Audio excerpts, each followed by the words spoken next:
Halo, selamat pagi teman-teman. Jumpa lagi dengan saya, Manuntu Sitinja, di Mercypreneur TV, channel entrepreneur nomor 1 di Indonesia. Kali ini saya akan berbicara mengenai membangun karakter leader di chapter 19 pembelajaran Mercypreneur. Anda bisa melihat pembelajaran ini di www.mercypreneur.com dan juga Anda boleh menontonnya di Mercypreneur TV. Oke, kita lanjutkan. Ini adalah topik yang akan kita bahas pada kesempatan ini. Yang pertama, definisi, maksudnya definisi daripada karakter. Apa yang membentuk karakter? Karakter adalah aset. Karakter yang kuat, karakter yang menjadi karakter kepemimpinan, dan membangun karakter. Inilah yang akan kita bahas pada kesempatan ini. Kita masuk pada yang pertama, definisi, ya.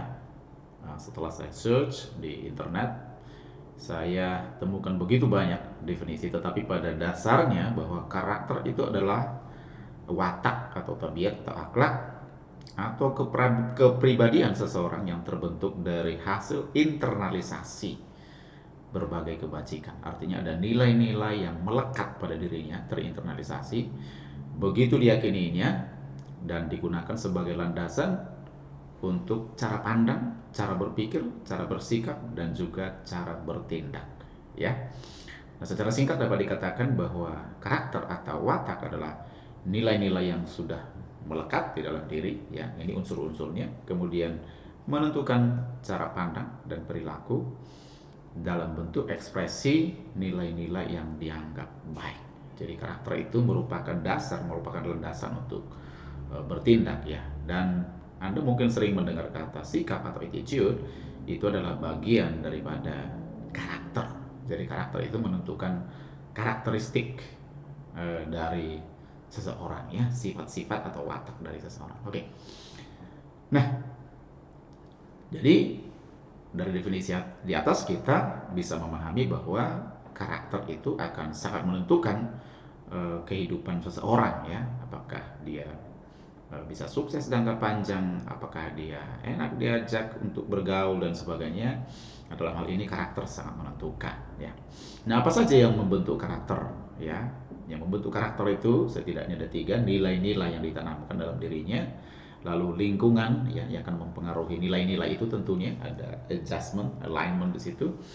Lalu pengalaman hidup ini juga turut membentuk, ya. Makanya pengalaman hidup itu, ya, pada prinsipnya bisa mendewasakan seseorang, ya, untuk mempunyai karakter yang semakin kuat.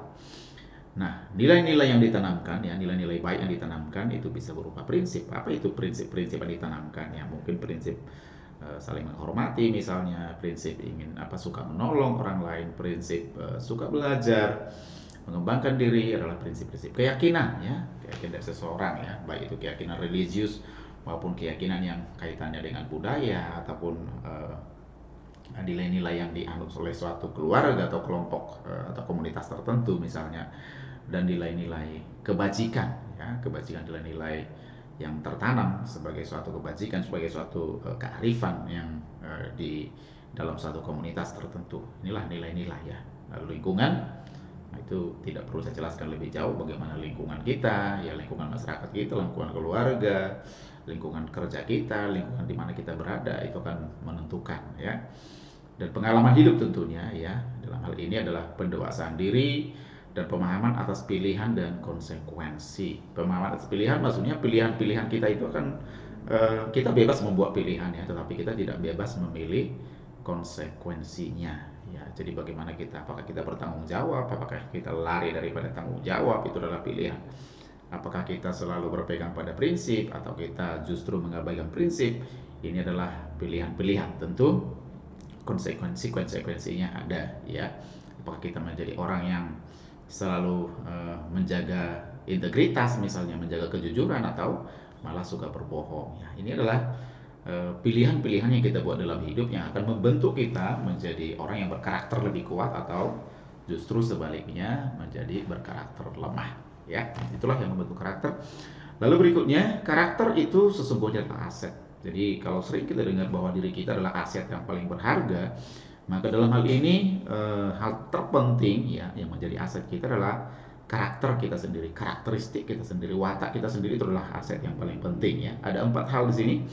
Kenapa? Karakter itu menentukan perbuatan ya. Jadi kalau kita punya karakter yang positif, karakter yang kuat, maka perbuatan-perbuatan kita juga tentunya akan didasari oleh karakter yang kuat itu menjadi perbuatan-perbuatan yang baik, perbuatan-perbuatan membanggakan, perbuatan-perbuatan yang positif ya.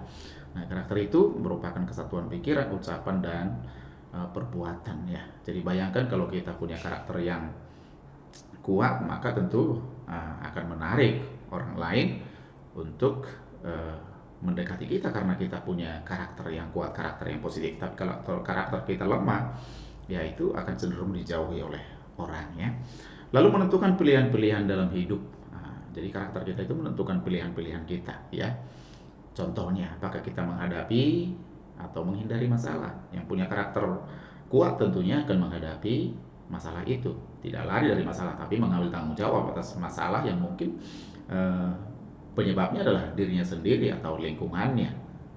Atau bahkan orang lain, tapi dia mau bertanggung jawab. Lalu jalan pintas atau mau membayar harga. Apakah kita orang yang suka mengambil jalan pintas atau kita memang mau membayar harganya? Misalnya kita menentukan target, kita menentukan impian kita, apakah kita hanya sekedar pemimpi saja dan tidak pernah melakukan apa-apa, atau kita mau membayar harga, kita mau bekerja, kita mau melakukan tugas kita, mau bekerja keras untuk mencapai itu. Ini juga adalah karakter. Kemudian membelokkan kebenaran atau teguh mendukungnya, ini pilihannya ya. Apakah kita suka membela yang benar atau malah sebaliknya membelokkan demi kepentingan kita sendiri. Nah, ini juga merupakan pilihan yang sangat didasarkan pada karakter ya. Jadi kita bisa pahami dari dua ini saja, karakter itu memang benar-benar merupakan aset atau kekayaan. Lalu yang ketiga, menghasilkan hubungan yang bertahan lama ya. Karakter yang kuat itu tentu akan menghasilkan hubungan yang bertahan lama ya, di mana kita menghormati orang, menghargai orang, mencintai orang tanpa syarat, percaya pada orang, itu adalah karakter yang kuat atau karakter yang positif ya. Tetapi yang sebaliknya, maka bisa curigaan pada orang, tidak menghormati orang ya. Nah, jadi karakter itu merupakan aset kita. Jadi apakah aset kita positif atau negatif sangat ditentukan oleh karakter kita ya. Nah, sukses jangka panjang itu sangat ditentukan oleh karakter ya. Jadi orang yang mempunyai cacat karakter atau bahkan mungkin cacat attitude sekalipun, cacat dalam hal sikap, maka dia tidak bisa sukses dalam jangka panjang ya. Jadi terutama bagaimana sikap Anda di saat Anda sukses ya. Nah, ada satu penulis yang menuliskan, namanya Stephen Bartlett, dalam bukunya The Success Syndrome, dia mengatakan bahwa karakter yang lemah pada saat dia sukses itu akan bisa jatuh pada 4 hal. Yang pertama, kecongkakan ya, menjadi congkak, menjadi sombong, perasaan sendirian yang menyakitkan ya, dia tidak senang bergaul dengan siapapun, bahkan mungkin dia menjelekkan orang lain sehingga tidak ada orang yang dekat dengan dia, sehingga dia merasa sendirian. Lalu suka mencari gara-gara ya, suka mencari gara-gara, looking for trouble ya, dia enggak senang kalau enggak ada masalah, kalau enggak bikin masalah dengan orang gitu ya.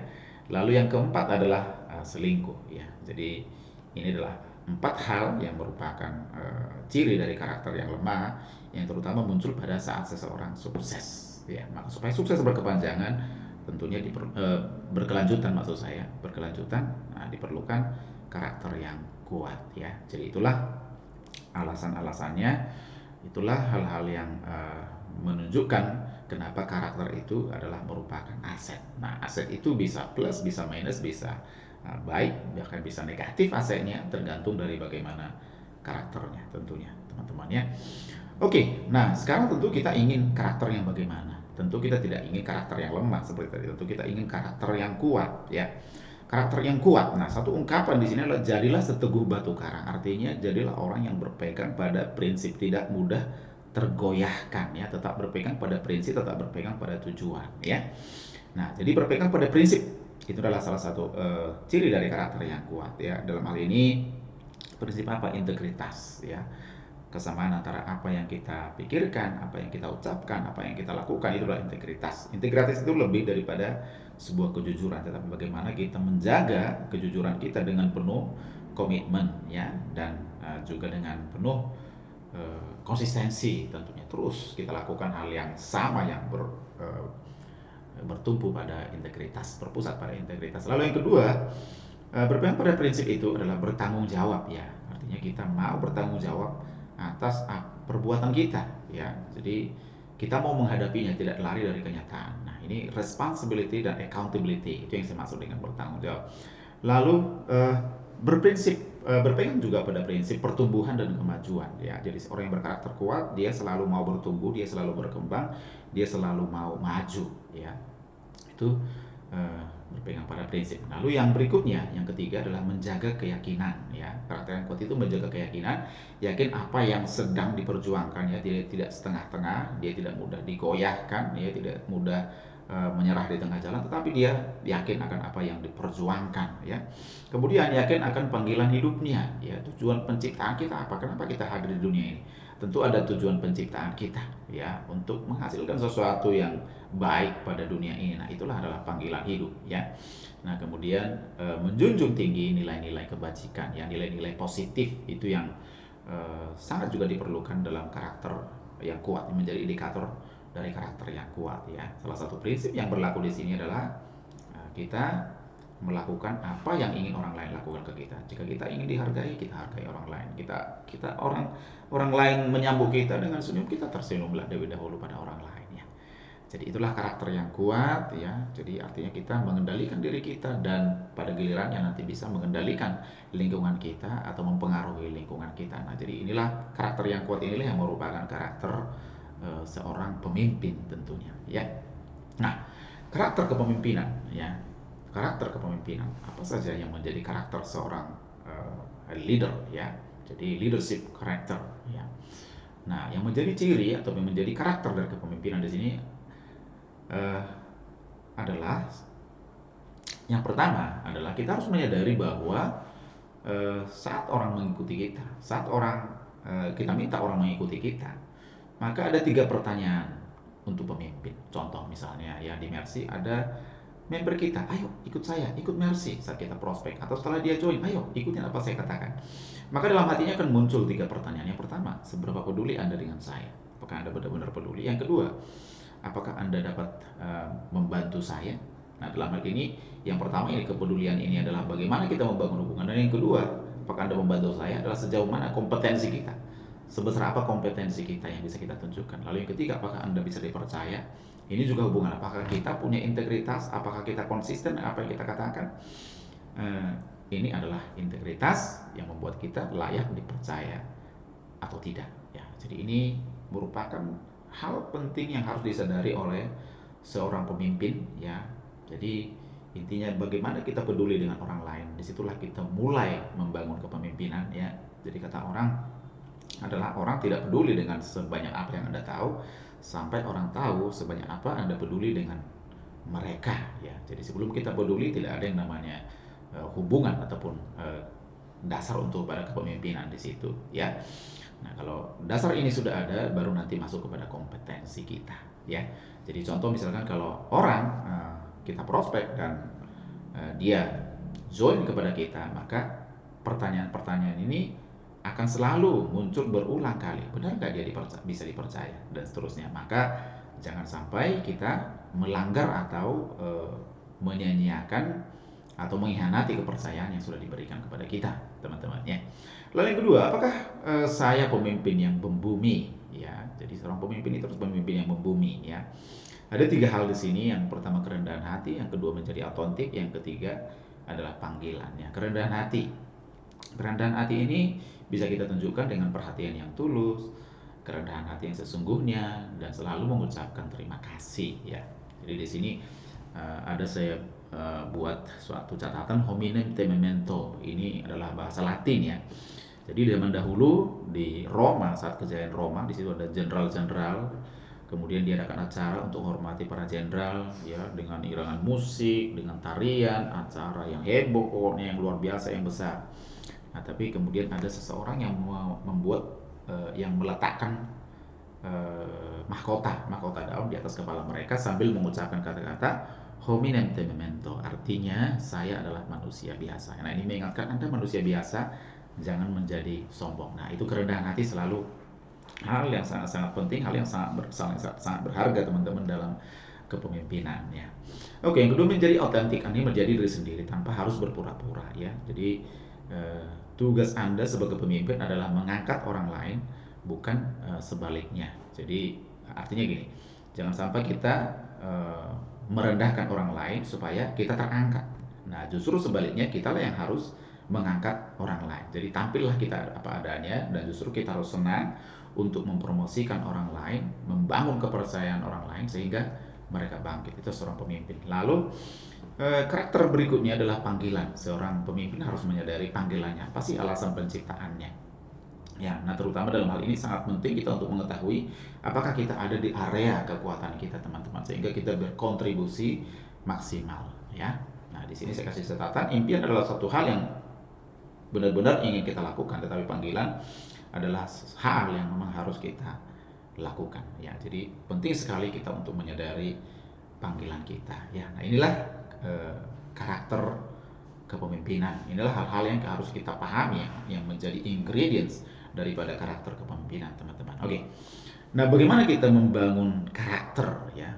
Atau lebih lengkapnya bagaimana kita membangun karakter kepemimpinan ya? Karena di Mercy, di bisnis jaringan seperti ini, teman-teman ya, kader kepemimpinan itu sangat diperlukan ya, karena kita tidak, istilahnya member-member kita tidak digaji ya, tetapi mereka mendapatkan bonus. Artinya tidak ada ikatan. Kalau kita menjadi manajer misalnya, kemudian kita punya karyawan, ya karyawan kita bisa saja ibu-ibu kita karena mereka harus mengikuti, karena itu adalah alasan untuk mereka dibayar gajinya. Tetapi kalau menjadi member bukan itu, tetapi kita harus membangun hubungan yang baik. Maka kader kepemimpinan itu langsung loncat kepada hubungan di bisnis multi level ya, bukan hanya sekedar posisi tapi hubungan ya. Jadi apakah ada mau leader besar mau apa, orang nggak peduli sebelum Anda mulai membangun hubungan dengan mereka ya. Jadi itu sebabnya bahwa porsi kepemimpinan di bisnis jaringan seperti ini sangat-sangat penting untuk kita perhatikan. Nah, oke, untuk membangun karakter, teman-teman, tidak ada gali yang tak retak, maka carilah retakan-retakan kecil dalam karakter Anda dan perbaiki ya.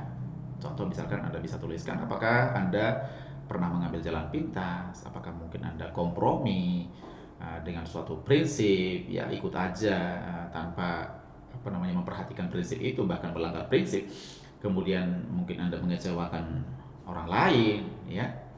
Nah, tuliskanlah daftar yang Anda ingat dalam 2 bulan terakhir misalnya. Lalu yang kedua, temukan polanya ya, periksa jawaban Anda apakah ada masalah yang sama dan terus mengganggu. Misalnya contoh, misalkan apakah berulang-ulang Anda menjadi suka marah, apakah berulang-ulang Anda misalnya tidak percaya sama orang, atau maaf misalkan apakah Anda berulang-ulang selingkuh misalnya.